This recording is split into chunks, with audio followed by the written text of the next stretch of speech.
पेंद्री भुट्टो अपनी जलावतनी ख़त्म करके वतन वापस पहुंची थी। एक आमर का दौर था 10 अप्रैल 1986।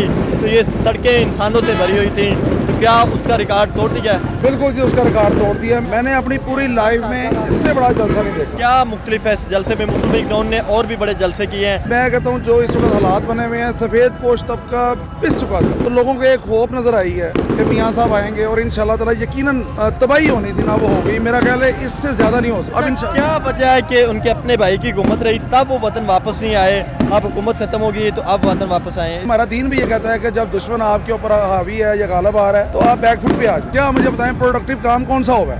कोई डील होगी या डील तय आ गई है कि मुकम्मल डील? डील किससे आप कह रहे हैं? आपकी लीडरशिप सारी ज़बान दयान कह रही है कि अब डील हो गई है। देखें जी, हर एक के अपने ख्यालात हैं, अपनी सोच है। इसमें एक जो अटल हकीकत है वो ये है कि इस मुल्क में एस्टेब्लिशमेंट की मर्जी के खिलाफ कुछ नहीं हो सकता। ये तो हर एक को पता चलता। तो अब ये है कि ठीक है, मामला की अगर उनके साथ मियां साहब के कोई मामला चल रहे थे, कोई प्रॉब्लम्स थी, वो काफ़ी हद तक सॉल्व हो गई। इसको डील का नाम देना, जो बंदा खुद कहता था कि मैंने पूरी लाइफ में सिर्फ 7 दिन जॉब की है, जिस बंदे ने जॉब नहीं की, जिसने बिजनेस नहीं किया, उस बंदे से आप क्या एक्सपेक्ट कर रहे हैं? हमारे दिल की ख्वाहिश है मरियम को पहना। किस लिए? वैसे ही ये एक सुहासिनी को पहनाना है, एक नवासी को पहनाना है। आप ये हार पहन के आए हुए हैं, ये शादी का फंक्शन नहीं है बल्कि जलसा है, तो आप जलसे में ये पहन के आए हैं, इसकी क्या वजह है? वैसे ही हमारा दिल किया है, ये मियाँ साहब की लगन है हमें, तो उसके बाद हमारे दिल की ख्वाहिश है मरियम को पहनाना है। मरियम को पहनाए? जी। किस लिए? वैसे ही अच्छा, हम उसके खुशी के लिए, हम उसके लीडर की बेटी पक्के है। लीडर हैं, लीडर की बेटी है वो। लीडर की बेटी है। तो उसको आप ये पहनाएंगे? ये अक्सर खुशी ये के एक मौके पे, सुहासिनी को पहनाना है, एक नवासी को पहनाना है, एक मरियम नवाज को। लेकिन उनसे पहले आपने खुद ये पहने हुए हैं, इसकी क्या वजह है? हाथ में टूट जाएंगे, इसलिए अपने गले में पहने हुए हैं। वो भी हमारे घर का हार है, इसीलिए यह हार भी पहने। मोहम्मद नवाज शरीफ। ये आपके कहने का मकसद है कि हाथ में टूट जाएंगे तो इसलिए गले में पहने हुए हैं? उनके गले में डालेंगे, वो भी हमारे गले ही हैं। ठीक है। ठीक है। नवाज शरीफ पाकिस्तान के लिए एक बहुत अच्छा लीडर है, अच्छा इंसान है। इमरान खान सब कुछ महंगाई की रखी है। चोर चोर कहता रहा, चोर खुद निकला, वो गाड़ी चोर भी निकला है, गाड़ी चोर भी निकला है। महंगाई उसने की है। नवाज शरीफ महंगाई खत्म करेगा इंशाल्लाह। कहाँ से आए हैं आप लोग? हम पत्तोगी से। पतोकी से आए हैं, ये हार लेके आए हैं। आपको किसी MP MNA ने कहा है कि ये हार लेके जाना है या खुद ही ले गया? हम अपनी मर्जी से लेकर आए, किसी ने कहा। हम परेज बाट के काफिले से आए हैं। लेकिन वहाँ से तो राना हयात है, वो वहाँ से इलेक्शन लड़ता है। हम राणा मोहम्मद याद खान और राणा मोहम्मद इकबाल खान के काफिले से आए हैं। सराय पिंड गाँव हमारा फूलनगर शहर है। कितने पूरी उम्मीद है कि ये जो जलसा है ये कामयाब जलसा है? यार 100% आपको नजर नहीं आ रहा, आप खुद नहीं देख रहे माशाल्लाह। मैंने अपनी लाइफ में इतना कोई भी जितना मेरा ख्याल इससे बड़ा जलसा है मैंने आज तक नहीं देखा। इसी मुकाम पे जब मोहतरम पेंद्री भुट्टो अपनी जलावतनी ख़त्म करके वतन वापस पहुंची थी, एक आमर का दौर था 10 अप्रैल 1986। तो ये सड़कें इंसानों से भरी हुई थी, तो क्या उसका रिकॉर्ड तोड़ दिया? बिल्कुल जी, उसका रिकॉर्ड तोड़ दिया। मैं अर्ज़ कर रहा हूँ कि मैंने वो भी जलसा देखा था मोहतरमा बेनज़ीर भुट्टो का, अल्लाह ने गरीक रहमत करे, और मैंने ये भी देखा। मैंने अपनी पूरी लाइफ में इससे बड़ा जलसा नहीं देखा।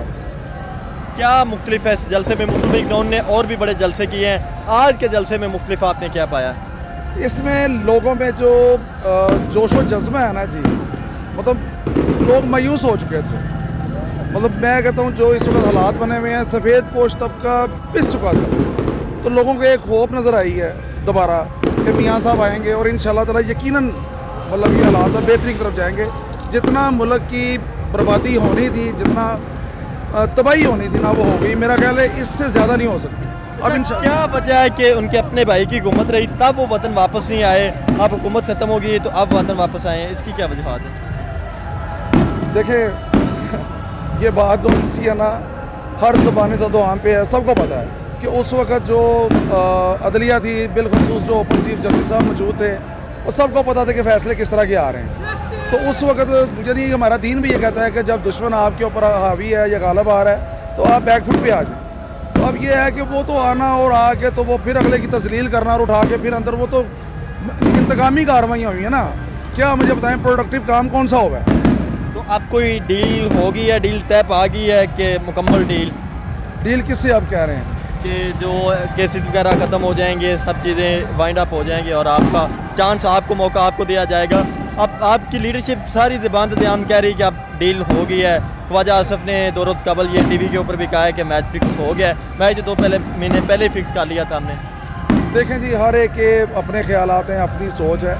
इसमें एक जो अटल हकीकत है वो ये है कि इस मुल्क में एस्टेब्लिशमेंट की मर्ज़ी के ख़िलाफ़ कुछ नहीं हो सकता। ये तो हर एक को पता चल चुका है, क्योंकि पिछली गवर्नमेंट के साथ जिस तरह उनको मतलब खुलेआम जिस तरह उनकी सपोर्ट की गई है, अदलिया को साथ मिला के, तो सबको समझ आ चुकी है कि एस्टेब्लिशमेंट की मर्ज़ी के बगैर झंडा नहीं हिल सकता। तो अब ये है कि ठीक है, मामला की अगर उनके साथ मियां साहब के कोई मामला चल रहे थे, कोई प्रॉब्लम्स थी, वो काफ़ी हद तक सॉल्व हो गई हैं। इसको डील का नाम देना, वो लवर डील गैर मुनासिब है। तो बहरहाल मुफाहमत होगी, ये क्या मुफाहमत आप मुफाहमत कह सकते हैं कि मियां साहब उनको भी बात समझ आई है, हमारी एस्टेब्लिशमेंट को भी समझ आई है। तो जिसको वो अरस्तू समझ के लेके आए थे, उस अरस्तू ने क्या गुल खिलाए, कहाँ मुल्क को किस नहज तक ले गया। जो बंदा खुद कहता था कि मैंने पूरी लाइफ में सिर्फ 7 दिन जॉब की है, जिस बंदे ने जॉब नहीं की, जिसने बिजनेस नहीं किया, उस बंदे से आप क्या एक्सपेक्ट कर रहे हैं? वो तो किसी इदारे में भी उसको बैठा दें तो उसका भी बेड़ा गर्क कर देता हूँ। तो क्या शहबाज शरीफ वापस आएगा या नवाज शरीफ वज़ारत उज़्मा की कुर्सी पे वापस आएगा? कौन आएगा? इन दोनों में से बेहतर किसको देखते हैं? देखें जी, एक ना रिगार्ड होता है शख्सियत का। मियां साहब की ना, उनकी आप कह लें कि चाइना भी उनका रिगार्ड करता है, सऊदीया भी उनका रिगार्ड करता है। और इसमें मतलब कह लें कि मियां साहब, अगर मैं समझता हूँ खुद भी ना भी आएँ, तो उनकी ही अगर मिसाल के तौर पे उनकी जमात में से भी कोई भी आ जाए आगे, तो चूँकि सपोर्ट पीछे इनकी है, सारी पॉलिसीज़ इनकी हैं, तो मेरा नहीं ख्याल है इस चीज़ को खास फ़र्क पड़ता है कि आगे मियां साहब फ्रंट पे आके करें या फ्रंट पे नहीं भी हो आगे हुकूमत कर रहे।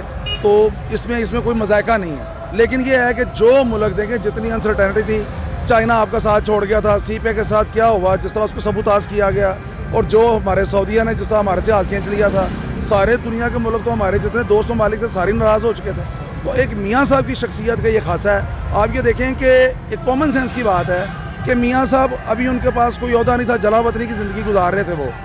उसके बावजूद जिस तरह सऊदीया ने उनको प्रोटोकॉल दिया, जिस तरह वो आए उधर से, आपका क्या ख्याल है कि ये मतलब ये जितनी वो उन्होंने डॉलर्स पाकिस्तान को दिए, मतलब वो मतलब क्या आपका क्या ख्याल है कि वो उन्होंने बिला वजह दे दी हैं? वो सारी वो पीछे मियां साहब की उनकी काविशें हैं। अल्लाह ताला उन्हें सेहत तंदुरुस्ती दे। और मैं ये समझता हूँ कि जितनी हमने बर्बादी देखनी थी, जितनी मतलब हम कह लें कि जो हमने नहुसत देखनी थी ना, वो देख ली है। मैं आज तक मैं समझता हूँ, मतलब बहुत कम मैं किसी जलसों वगैरह में जाता हूँ, हम लोग वो हैं जो टीवी पे बैठ के देख लिया। सिर्फ आने का मकसद सिर्फ ये है कि साबित करना है, कि दिखाना दुनिया को कि यार मियां साहब का आना ज़रूरी है, इस मुल्क के लिए, हमारे लिए, अवाम के लिए ये ज़रूरी है। आपका क्या ख्याल है कि ये मतलब ये जितनी वो उन्होंने डॉलर्स पाकिस्तान को दिए, मतलब वो मतलब क्या आपका क्या ख्याल है कि वो उन्होंने बिला वजह दे दी हैं? वो सारी वो पीछे मियां साहब की उनकी काविशें हैं। अल्लाह ताला उन्हें सेहत तंदुरुस्ती दे। और मैं ये समझता हूँ कि जितनी हमने बर्बादी देखनी थी, जितनी मतलब हम कह लें कि जो हमने नहुसत देखनी थी ना, वो देख ली है। मैं आज तक मैं समझता हूँ, मतलब बहुत कम मैं किसी जलसों वगैरह में जाता हूँ, हम लोग वो हैं जो टीवी पे बैठ के देख लिया। सिर्फ आने का मकसद सिर्फ ये है कि साबित करना है, कि दिखाना दुनिया को कि यार मियां साहब का आना ज़रूरी है, इस मुल्क के लिए, हमारे लिए, अवाम के लिए ये ज़रूरी है।